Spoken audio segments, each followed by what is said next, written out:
Marami na kailangan ng mga kapatid natin at kapwa gamer. Let's all work together to get by. Alright? Back to the action, ladies and gentlemen. Ang pinakamabangis na duo sa Pilipinas esports. Wolf, kumusta? Oh man, medyo nabitin ako dun sa action kahapon. Although it was really fun. Ang dami natin mga nakita mga malulupit na galawan from both Happy Feet Emperors and Renny Pro. Pero alam mo weird na parang isang araw tapos isa lang yung laro. Parang meron ulit. But don't worry guys, we'll have 2 hyped matches today. It's gonna be interesting for us to see the Calmado boys versus the, what do you call them? The quiet ones. Oh, the quiet ones or the fundamentals. Parang banda, no? The fundamentals. Oh, but you want to say though about this team, these teams, kung papansinin mo last season, may konting rivalry, lalo na nung first and second conference of the Nationals happening around November and around August last year, kung saan ito yung dalawang teams na nagpapalitan, nag-aharap palagi sa Grand Finals. That is Cignal Warriors going up against SMO. But technically, iba rin yung mga players nun. For Cignal Warriors, for SMO, same na same pa rin. Yeah. And that might be one of their strengths, no? For the Omega squad, they are coming in with relative familiarity. But before we get into the nitty-gritty, ano nga ba pinaglalabanan nila dito? Let's check out the prize pool. Ladies and gentlemen, 1.5 million pesos lang naman. My God. 1.5 1,500,000 pesos for this season of Mobile Legends at the Nationals. That is what we're going at here. Of course, maabutan natin to pagkatapos ng regular season at pagkatapos ng playoffs. Currently, ano nga bang itsura ng ating mga standings? Well, again, Wolf, sabi mo nga, bitin kahapon dahil isa lang ang laban. And what did that equate to? 3 points, real quick, for Bren E. Pro, scoring a 2-0 victory over Happy Feet Emperors. Ibang klase yun, no? Parang welcome nga pala, Emperors.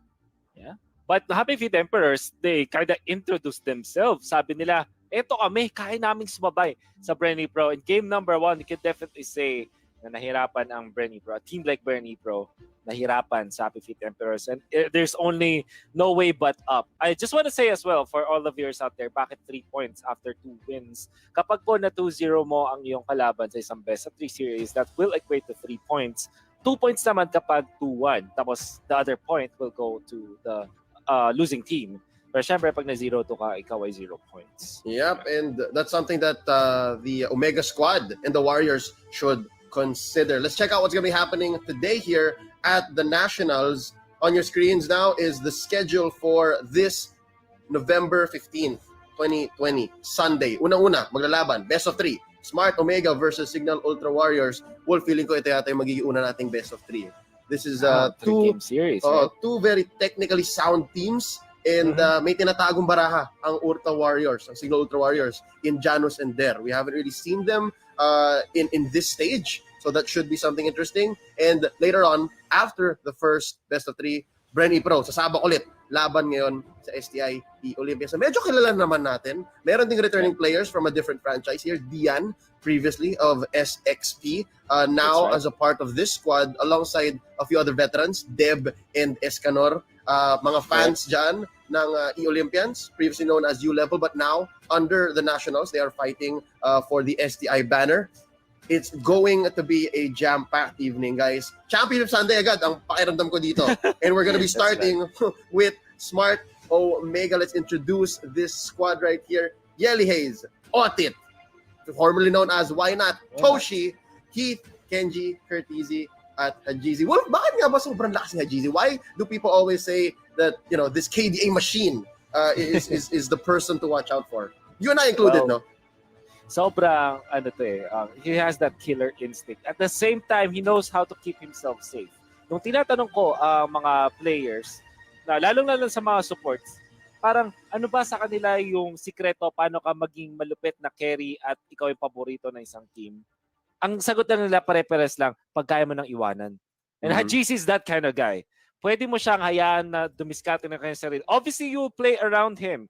Pero if you keep if he can keep himself safe, kung alam niya yung limitations ng heroes, nung role niya mismo, kung ano yung kailangan niyang gawin, that's what makes him really a scary player. Now, paunti natin nakikita yung pag-rise talaga ni Hajizi. You know what, if you look a year ago, Smart Omega, hindi pa siguro ganun ka laki yung tiwala ng Smart Omega with Hajizi, but I think that it's evident now, 2020, it's the prime of Hajizi. Maybe not even the prime. Baka nga next year, makita pa natin na mas mag-improve pa siya. Yes, because Hajizi is a very young player, and right now we can say that if not already in it, this is the beginning of the age of Hajizi. Pakilala naman natin ang mga taga Cignal Ultra. These are the Warriors. Sujin, Rhea, Imba, DJ, Janus, Der, at Ben Sanity. Wolf, ano bang mga kuro-kuro mo dito kay Janus? Because I have eyes on him. I'm sure a lot of people do as well dahil siya yung magiging core player ng Cignal Ultra Warriors.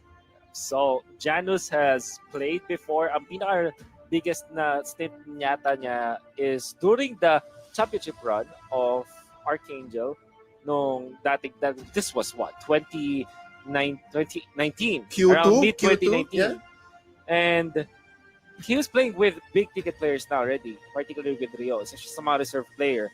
And being a reserve player na pwede makapag-match with Rio at that moment, that's a big deal. Sobrang laki nung factor na yun na pwede mong pagpalitin yung dalawang players na yun. And now, after finishing his studies, or I don't know if natapos na kanya actually kanyang studies, but the story was he had to study, kaya naman medyo nag-step back siya sa professional play. Now playing for the Cignal Ultra Warriors, scouted by Imba DJ himself. This is something that talaga pwede natin abangan dahil alam natin na magaling din ito talaga si Janus. Oh yeah, definitely. And if Imba DJ says he's good, most likely guys, totoo yan. All right, no doubt. He's great. Looking forward to it. Again, hate to put so much responsibility and expectations on a player just coming into the Nationals. But ladies and gentlemen, he has to show up to really give Omega a run for their money. Ladies and gentlemen, here is your featured player. Sakto, head-to-head. It's Hajizi versus Janus. Wolf, what kind of contest are they gonna have over the core heroes dito? Kasi pareho silang core, and I think the core pool right now for heroes is relatively small. Hindi ka na pwede kasi masyado mag-marksman eh. And if you're gonna play marksman, it's gonna be the side lanes. What can we see here for Hajizi and Janus? Ano ipapasok nila? Honestly, the only way for me to answer that right now, given na wala pa tayong masyadong ganong kalaking information about Janus, is how they integrate themselves with their teammates. Like for example, Hajizi already knows how to play with Heath and Heath and Hayes, di ba? The Triple H combo nga sila for the longest time, and kahit pa last year. With Janus now, let's see how he works with this team, because we know si Imba DJ, any Imba DJ led team is more on the macro, more on objectives, more on the kalmado side. They are more systematic compared to other teams. Now, Janus, if he knows how to play with his teammates, ngayon, lalong-lalo na kalaban nila isang fundamentally sound team din with Smart Omega, this could tell us na baka meron nga talaga tayo makita magandang coming out from this team. Yep, on screen right now, ito ang boot camp ng Cignal Ultra Warriors. The sixth man at the table, iyan si Coach Yeb Meister. At ito naman ang kanilang mga kalaban, Smart Omega. Nasa si Dale. Si Dale ba yung nasa likod? Ayan, Coach Dale Dalus. Okay, so Wolf, you mentioned about how Imba DJ, the squad led by him, is a very macro lineup. It's a very macro-oriented lineup. And I remembered something, no? In the recently concluded professional league, the MPL, Cignal Ultra Warriors, well, with their two previous players now with other squads, sila ang pinaka magaling mag-first blood. Do you think that's going to be a case here? Is that going to come into play as a factor in this matchup or in the league as a whole? Yeah, I think so. I think yung control of the early game, lalo na now given the first blood, you being a team na alam mo na kadalasan sila nakuha na first blood, it just also tells me na meron kang set plan talaga for the first 2 minutes of the game. That is important not only in the league but specifically dito sa ating laban sa Smart Omega. Because Smart Omega, sabi na natin systematic ang Cignal Ultra Warriors, 10 times mas systematic ang Smart Omega. Because they have one of the biggest minds sa Filipino Mobile Legends, which is Coach Dale. Ay, So yun yung scary. oh, no doubt. A SEA Games gold medalist in his own right. Definitely, Coach Yeb Meister of the Warriors have his bed made up for him. Hihigaan niya na lang. But we'll see kung magigising pa siya. If they can actually score against Omega here, because, you know, let's call a spade, guys. Omega, ang lamang dito, they have familiarity. They don't have new players. Well, si Otit. But kilala nila si Otit eh. So, Omega is coming in as if this is just a lineup that they've always been playing. So now looking at their starting lineup, Wolf, talk to me about this. Wala si Hayes. Ooh. Hayes is not playing in the starting five. Okay. I've been hearing a lot of stories na rin outside, rumors, hindi man, medyo reliable rumors naman na Kenji in instead of Hayes. Kasi baka nga ang magkapalitan pa is Hayes and the thing is, Hayes is a traditional tank talaga, one of the best tanks out there. Kenji is the multi-role of Smart Omega for the, I guess for this year. Pero last year kasi alam natin na ano talaga siya eh, the gold medalist side laner, clutch time Kenji, yes. Diba? Ganun siya eh. Maybe this is Kenji playing the mage role, perhaps. And Heath, alam natin, one of the siya, Team Duncan yan eh. Mobile Legends esports, Mr. Fundamental. Yeah. So that's what I'm saying is because I'm looking at the lineup, ang inisip ko agad, uy, Kenji in. So, ang ganda na side lanes dito ng Smart Omega, but then I look at the lineup, nandiyan pa rin kasi Toshi. So, who do you move around? So, now, I'm guessing more likely yun ngayon, Wolf. Baka nga si Kenji na ngayon. Ang samahan ni Heath at Yaji sa mid, Toshi and Cortese side lanes. Into the draft, ladies and gentlemen, kung kakapanood nyo lang dito ngayon, day 2 ito, we are on the 5-hero ban system. So this is definitely going to both open up and restrict the hero pools ng Omega at ng Warriors. Khalid, Barats, at Yuzhong ang tinanggal dito ng Omega, while the Warriors do not want to see Brody, don't like the jawhead. Again, Mr. Fundamentals, Heath, napakalakas ng kanyang jawhead. Do you think Hilda is next? Because those are the big ticket tanks. Yeah, you know, I posted some dun sa aking page na yung Class S heroes natin na Barats, Benedetta, and Brody. Medyo fake news, medyo misleading yan, guys. Mga Pinos. Kasi honestly, ang talagang big ticket heroes na pinag-aagawan ngayon, dalawa lang yan. It's Jawhead and Hilda. At bakit sila yung pinag-aagawan? Kasi sila yung hindi Class S. Class S sila, pero hindi sila yung parang Brody, Benedetta, Barats. So, it means na ibaban yung tatlo na yon, ang pag-aagawan talaga ng mga teams, it's Jawhead and Hilda. Why? Because they kind of do the same thing. Sobrang gulo at chaotic nila in the early game. Sobrang nakakabwisit. Any funnel player or carry na matatanong mo, sino yung pinaka-ayaw niyang makaharap? It's Jawhead and Hilda. So I'm guessing it's that factor na nakakalusot sila, kaya sila nakakaasar. That's right. They go through the draft. And right now, guys, Rattlesnake pa rin ang Hilda. Kasi nandiyan pa rin siya. Jawhead already taken out. First pick ng Smart Omega, Uranus, already set half of their side lanes. Ngayon, Cignal Ultra Warriors, pinapakita nila yung alas nila. Are they afraid of getting the link stolen out? Or how important is it to keep your core in the first half or the second half of the draft in this metagame? Dahil sa 10-ban system, particularly, kaya gusto mo i-secure agad yung core mo, napakadaling mag-limit ng isang hero, isang role ng hero just because of the 2 bans doon sa second phase. Second is, you don't want to give it to HGZ for sure. Lancelot pa rin ang pipinin ng Smart Omega for HGZ. That's equally strong. Pero syempre, legendary na tong link ni HGZ. You don't want to give that out. Now, I just want to say, just want to touch upon on the choices of Smart Omega. Nakita nila na binan yung Esmeralda. Ibig sabihin, free pass para sa Uranus yan. Kaya nila first pick. Ngayon, they also went for the Kufra. It's great against the Ling. And it could have been good laban sa kanilang Lancelot. So, makikita mo yung 3 picks ngayon ng Smart Omega. Ang ganda agad. Yep. All set. May mid na sila with Lancelot. Right. Meron na silang tank. And ang kulang pa sa Cignal Ultra Warriors, which I think magkakabusan if they don't get it now, is the tank. But it looks like they're gonna prioritize first Imba DJ's specialty, the Valir. So, Wolf, it looks like the Warriors, they're playing on comfortability. Parang ayaw nilang maglaro ng laro ng Omega. They don't want to walk into Omega's trap. Ang sinasabi nila, lalaroin namin yung laro namin, kayo na bahala. Yeah. So, Yeah. it looks like now, in the second phase of banning, Farsa, obviously yun ang kulang pa ng Omega. What else can Omega choke out? There's the Hilda finally coming out. So yung choices kasi ng Cignal Ultra Warriors na prioritize nila yung mga cores nila in this Iba DJ Hero, it meant na mauubusan sila ng tax. This is actually worrisome para sa Cignal Ultra Warriors. I'm thinking of only Akai as their last option, and it could also be banned out by Smart Omega. Now, para naman Cignal Ultra Warriors, I like the ban on the Farsa, tapos hindi na sila takot sa kahit anong match.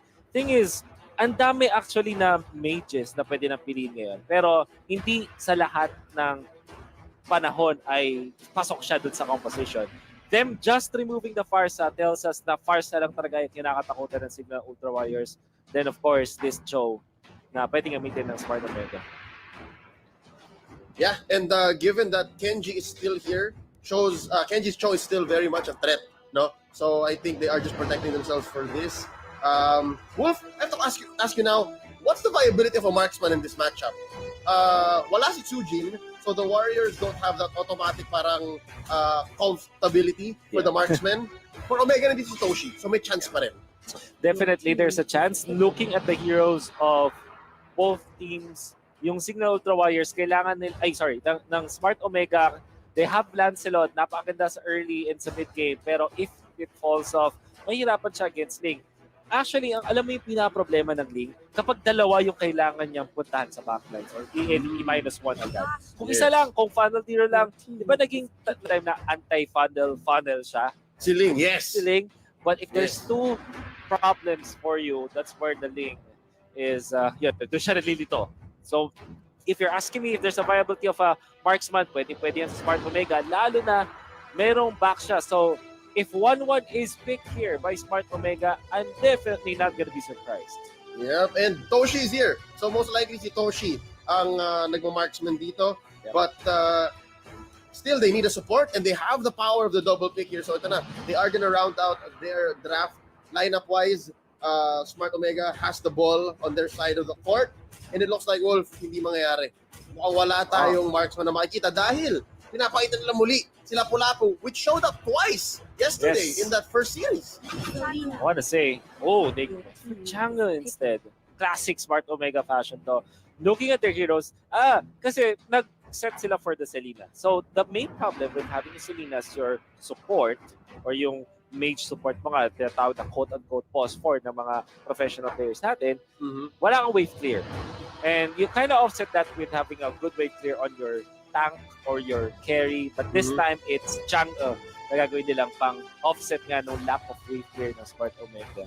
Now, no marksman, it just means na they're all inning, but here's what, sobrang weird itong sasabihin ko, pero it can act like a scaling hero, yung Chang'e. Kasi malakas yung kanyang scaling sa late game with that meteor shower. Yes. And again, dito natin nakikita guys kung bakit tinatawag na Mr. Fundamental si Heath. I'm pretty sure he has a thought in the draft and as well in the gameplay overall ng lineup ng Omega is kapag may kulang, dapat you cover it up. And then you apply pressure and threats across the board. So ganyan, yan ang lineup ng Omega. For the Warriors, Wolf, ang huli nilang pinili, Masha. Yeah. Are they drafting not to lose here by immediately applying pressure on the split push lane? Or is there a deeper reason kung bakit sila nag-Masha? So this is a hero na siguro problematic for Chang'e kasi, well, technically speaking, kayang pigilan ni Chang'e ang wave clear or push or kaya niyang ubusin ng buhay ni Masha. But Masha is a hero na sobrang bilis niya kasi mag-take ng objectives. He wouldn't care about the damage over time na nakukuha mo from the meteor shower. Plus, it's a good laner. If you're looking at the heroes of the side of Smart Omega, pwede mong i-argue na malakas si Masha over Chang'e sa side lanes or sa Uranus. That being said, it seems like Kurt Teasy will now play as support for Smart Omega. Ooh, okay. So si Curtizzi ang nag-flex. Kenji still going to his side lane kung saan natin siya ina-expect. Ladies and gentlemen, welcome to game number 1. It's the Cignal Ultra Warriors versus Smart Omega. This tournament is under the supervision and regulation of the Games and Amusements Board here we go. Simulan na natin to. Wolf, it's Der versus Kenji in the top lane. Down bottom, si Toshi laban kay Rhea. And yun na nga, it's the Masha versus the Chang'e matchup, and SMO decides to go for the purple first. If you play it right, kaya mo mag-lane against this Cignal. Pero syempre, this is Toshi. He knows how to play the mage in the side lanes. He's just that kind of guy. At pwede natin expect yan. I wanna say naman, itong ating Uranus versus Tams. Tams is actually comfortable here. Tinatanong ko yung mga Tams players, and they're actually very comfortable playing against Uranus kasi mas mabilis sila mapag-respond sa team fights dahil mas mabilis yung kanilang wave clear, technically speaking, compared to a Uranus. Ionic edges, medyo kulang ka pa. Level 2, you get Ionic Edge. Yeah. But with the access first coming in, the Sickles coming in first from the Tams, there is doing good. Hold up, Imba DJ, kanina pa, muntik nang mamatay. Heat out in trouble. There's the Tempest, the Blades. Hindi pa rin makuha ni Janus. Bensanity coming in from the sides. Kinulang din. Nag-aambahan sila. Omega and the Warriors in mid. Heath spotted out here by Bensanity. Nag-stretching si Heath. May mahanap pa siya and they disengage. Wolf Curtisi here. Is this the first time we're seeing him in mid and the first time he's playing Selena? Yeah. This is first time natin makita na parang mage support niya itong si Curtisi. Needs to help top lane. Kenji had to burn the Purify. Ang interesting yung choice na pinili niya. Going for Dreadnought armor na casually. Kasi alam niya na si Thams. Kaso halata na yatang may gumagalaw dito. Kasi, I mean, Kenji has been bullied into the top lane tapos bigla na lang siyang confident. This is their knowing na may nangyayari na talaga dito. It's a mentality thing. But there is fine. There pops the Contract Inferno. Pero na Phantom execution siya dito. It may have been or not. But again, a big 3-man rotation like that. What can you expect? In mid, Heath just keeping his cool. Dito Wolf, the tables have turned, no? Nabaliktad. First blood goes to Smart Omega. The Warriors seem to have a hard time being on the aggressive side. Yeah. Well, that is the problem with Ling. Kasi na sobrang item def. I mean, compared mo lang naman dun sa, kung i-compare mo lang dun sa kanyang matchup, which is Lancelot versus Ling, Lancelot syempre ang mauuna yan sa pagkikot. And Ling will have to reserve himself na pag-direct na ng jungle. Now, it's gonna be up to Bensanity, the tank, the Paksha, as well as Imba DJ, kung paano nila i-equalize itong kanilang itong aggression na ginagawa ng Smart Omega. Yep. Oh, Heath catches him off guard. There's the jump into the bush. Nag-aaral ng target. And sisimulan na nga dito ni Hajizi ang turtle. Bensanity ni DJ, medyo mababa ang buhay. There's Kenji coming in with the Ionic Edge. Nag-aaral ng target. Poison's already popped here by Bensanity. Fireballs thrown out by Imba DJ. Mababa ang buhay. First goes down Bensanity. Nabawian. Heath, we're trading tanks, ladies and gentlemen. Nakapag-pull na yata dito si Hajizi. Wala na siya. Janus already still on cooldown ang kanyang Tempest of Blades, and here we see the recent patch Wolf. Dinagdagan ng cooldown ang Tempest of Blades, and dito natin nakikita agad na kinulang. Yes. Feeling ko isa pang kill yun eh. One more at least for the Warriors if only Tempest of Blades were off cooldown. Yeah. That is one thing na kailangan i-watch out ng mga teams when they go up against Smart Omega and Granny Pro. Ang galing din na mag-abuse ng mga ganun timings. They know when to fight. Look at Curtisi. Now, okay.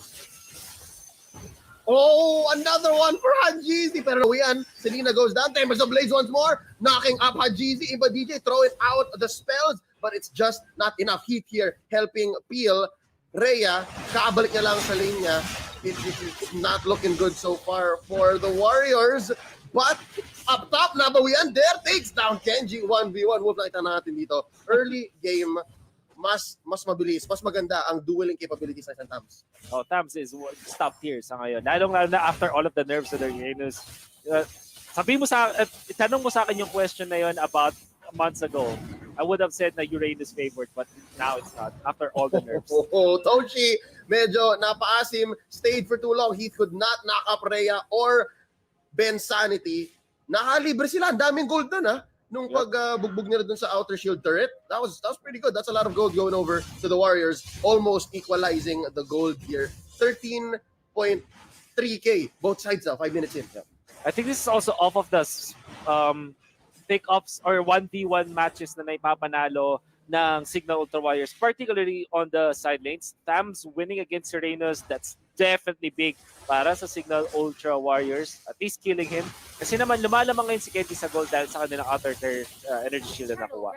Yeah, but in the jungle dito sa may purple buff, bumagsak na si Bensanity. Another phantom execution. Well-placed ult by Hajizi, taking out the tank of Cignal Ultra Warriors, and they disengage. Very casually, Wolf. Ganun lang. Papasok kami, kuha kaming isa, we're out. They don't need to convert too much. It's because side naman ng Warriors yun eh. So basically, yung Omega, sila yung bisita. Kumuha lang sila ng ulam dun sa fridge ng Warriors as umalis. Nakalibre silang isa. What I like about what Hajizi is doing is, alam niya kasi yung mga kinakainisa ng isang lane, which is to lose the purple buff in these timings. And again, just as you mentioned, Wolf, side lanes nananalo ang Cignal Ultra Warriors, but when it comes to big ticket engagements, it's all about Omega. And what is Kenji doing inside the base? Napalalim yata yung cut niya. Might say na malalim to, Leo, but actually this is a set play para sa Smart Omega. Look what he did. He tried to attract the attention of Cignal Ultra Warriors at mag-cut ng dalawang waves para naman yung lanes ay pressured against Cignal Ultra Warriors while Smart Omega are taking the turtle. That's a set play. Yep, it's the distraction play. And again, clutch time Kenji doing clutch time Kenji things. First turret goes down bottom for the Warriors. Omega loses that first tier turret. And there, Wolf there, this is his debut game in the Nationals. Medyo maganda ang hulog ni Der ngayon on that Tams. Tier 1 hero with a tier 1 player on it. But yeah, medyo hindi siya binibigyan ng magandang mid-game dito ng Omega because again, it's a three-man gank. And they lose a turret, but at least nagits na ni Der. Nagits na ni Der, Heath with the ult, and Mamba out. Bensanity rolling out. Imba DJ backing out, looking for the targets. Hajizi goes for the phantom execution to disengage. Sa baba naman, Rhea versus Kenji. Ito ang interesting matchup din. Rhea is losing this. He's backing out. Flicker. Yun is a hero na walang pakialam sa disarm ni Masha. It also deals so much damage at damage over time. I wanna say though, Tams, yung fact na 7 minutes bago pa siya na-pushan in without any help from Cignal Ultra Warriors at all, and it tells me na merong alam itong si Der na probably ngayon lang din natin makikita in how to play the Tams in a lane in a dead lane, basically speaking. Oh, wait lang, napasabugan si Imba DJ ng full combo ni Hajizi. And again, the KDA machine, ladies and gentlemen, showing up. Janus waiting here in the bush. Heath walks in. And again, yan ang trabaho na isang tank, no? Bang face check. And there's the Poisons by Bensanity. Heath bouncing ball out. That's one ult down. Wolf, I think, Smart Omega, I think, correct me if I'm wrong, they are 100% on the turtle this time. Oh, definitely. What you said about face checking, nag-coincide siya dun sa idea na gusto gawin ng Smart Omega because they definitely want to take that turtle. And ito yung Smart Omega power. Alam nila kung paano maggawa ng mga play so that they can take these big objectives. So the moment that they saw na nabawasan nila yung mga heroes like the Baksha and the other heroes of Cignal Ultra Warriors, they don't even need the kill para mag-start ng turtle. Yung fact na 50% HP na lang yung kalaban nila, it just means na go signal na yun for the turtle take. Yep, and because of this side lane tendency ng Cignal Ultra Warriors, alam na ni Toshi na medyo, guys, ito na ako eh. Thank you na lang kay mamaya sa akin. I'm gonna bait out the lane. I'm gonna call on Janus, and for the first time, Janus makes a failed rotation. That's a big loss for Janus, given that he wasted, 10-15 seconds trying to take down Toshi. And Wolf, correct me if I'm wrong, Toshi here, kapag hinayaan to ng Cignal Ultra Warriors, baka secondary corner rin to. And baka maging kryptonite to ng isang Ling later on in the game. Oh, dalawa na yung items niya at 9 minutes. He's at 5.8k. Almost near the Ling. So to answer your question, well, sobrang threat na niya even right now. Using his positioning, kung mapapansin mo kay Toshi, kahit pa na-push yung kanyang lane, ngayon, problema na siya. Oh, here's a big engagement. Meteor shower already put in by Toshi. There, medyo mababa ng buhay. Bensanity, does he have the Poisons? He does not. Cannot pop it right here. Medyo na-delay siya. There's the Tyrant's Rage knocking out the Baksha. Janus babagsak na rin. That's a 2 for none in favor of Smart Omega sa kanilang jungle pa. The Warriors fall down, losing out the mid turret. Amazing conversion rates here for Smart Omega. They're gonna take another 2 for 2. Heroes and turrets. Omega is burying the Warriors in value. Wolf, what can the Warriors do here? They're 10 minutes in and the map is already blue. What they can do is utilize itong si Rhea at yung kanyang pwedeng split pushing potential. And now, look to consider how they can utilize Imba DJ, pati na rin yung kanilang mga combo to clear the minion waves. That is their priority ngayon.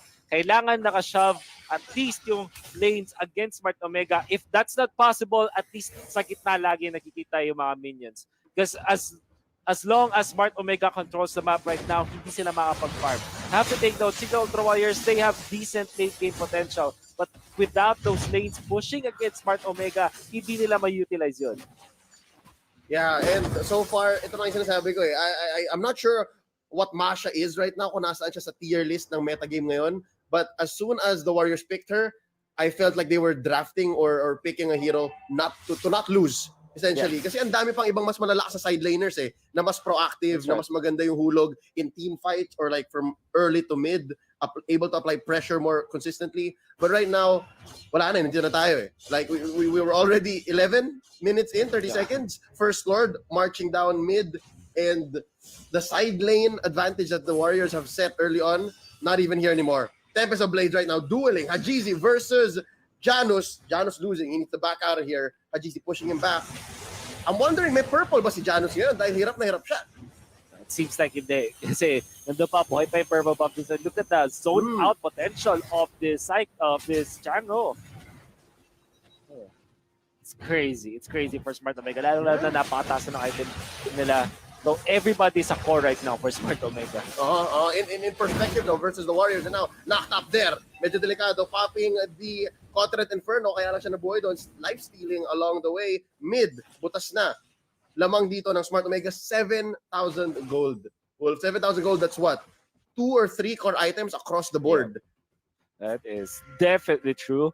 Pwede mo i-distribute na rin sa mga supports. Like this, Courtesy is at 3 items para na rin siyang core. Kasi technically, dalawa pa nga lang yung item dilig. That's how massive this is. Lalong-lalo na naka-mystery shop siya, Calamity Reaper, and Clock of Destiny. Plus the Durance now coming out from the Selena, he's definitely a threat as well. Yep, and again, this is a nice debut for Courtesy as a support player. So definitely guys, nakita nyo yung mechanical prowess ng isang side laner pumapasok. I think what matters na lang is the adjustment on the mentality, no? Tsaka yung mga tendencies mo. So already, Smart Omega flexing a bit here in their very first game in the second season of the Nationals. What's the next move for the Warriors though? Obviously, damage control sa mid, clear it out. Who would you place there, Wolf? Would Imba DJ be enough? And if that means if Imba DJ is stuck in mid-defing, ibig sabihin, hindi sila makapag-aggressive plays with the Valir. It's more of no choice na talaga yun, Leo. As much as I want to say na pwede sanang labas at makipag-team fight itong si Imba DJ, he definitely needs to take care of the lanes. That's also true with Dare. He also opted for semi-tanky build para kay Dare dito na prepping siguro for the storm that's happening. It might not be enough as we're seeing. And like that is Smart Omega. Pwede nila systematically tagal to, or maybe a little bit flashy with Hajizi in there. Yep, no cost at all. Isang phantom execution lang, 404, error not found. There were very few times in this matchup, 14 minutes in, na nagkamali ang Smart Omega. Maybe that one time na nag-asim si Kenji, nakipag one-on-one siya kay Der. But right now, so far, they're not making the wrong mistakes. Alam mo yun, may mga mali na okay lang, na in the end, will correct itself. And this is definitely Smart Omega's game to lose. Nasa kanila ang bola. And now, Wolf, this is just Janus helping out. This is Janus doing his little bits. Kinakat niya na yung lanes. Alam niya kaya niyang gumalaw agad-agad. And that's some breathing room for the mid lane. Some breathing room, but I think kailangan pa rin na mas marami pa.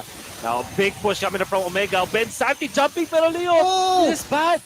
Kenji in the backlight, Ionic Edge sa mga minions. Unstoppable. Hajizi, isa pang phantom execution, taking out Ben Sanity. And even if that is just the tank, malaking bagay pa rin yan. That's still someone to help heal and to stop the frontline damage from the Omega squad. And the Warriors find themselves here in a conundrum. In a pickle, if you will. Stuck between a rock and a hard place. Quick pause here. Correct me if I'm wrong, Wolf, butas na rin yung bottom. And they're now just defending top. The last turret. The last turret, the last inhibitor na available ngayon para sa Cignal Ultra Warriors. I think na biglang lumabas yung problema ngayon ng Cignal Warriors when I saw Ben Sanity jump. Maybe this is the reason kung bakit na sa masamang posisyon ngayon ang Cignal Warriors. They're not that coordinated, Leo. Not as much as Smart Omega though. Kasi Smart Omega, you see them, they make a play, they're together. At least kung tatlo man yung kasama dun sa play na yun, maganda yung synchronization nila. When they were setting up for turtles, when they're setting up for objectives, meron talagang nakaplano. But when it comes to Cignal Warriors, it seems like everybody's just trying to make the play for their own.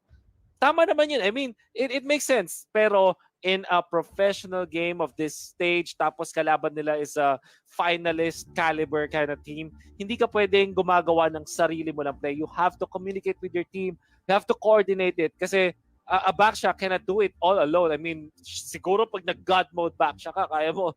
But at the same time, man, you need to coordinate with your team. That defense from Cignal Warriors, sobrang telling niya kung ano yung naging problema ng Warriors sa game na to.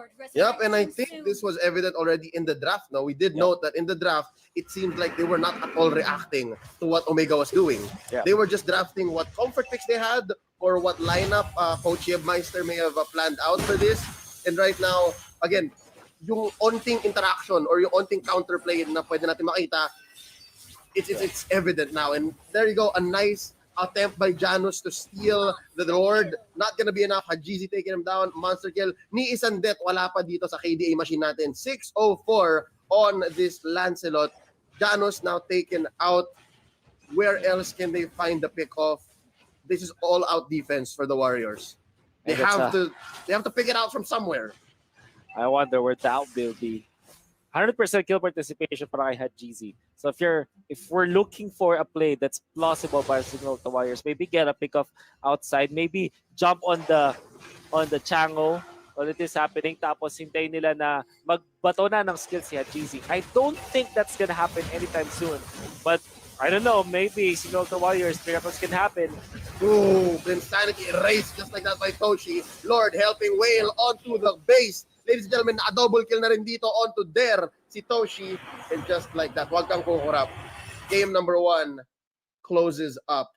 Smart Omega taking it quick 1-0 in this best of 3.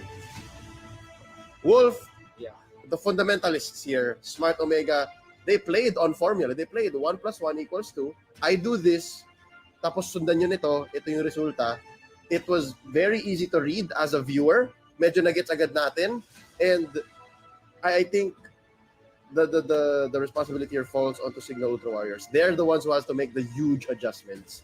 Now, before we look into the post-game stats, I think we can already give a few pointers here. We can already point out yung mga pwede lang ayusin and what might those be. Well, una sa lahat, I think Cignal Warriors should coordinate more.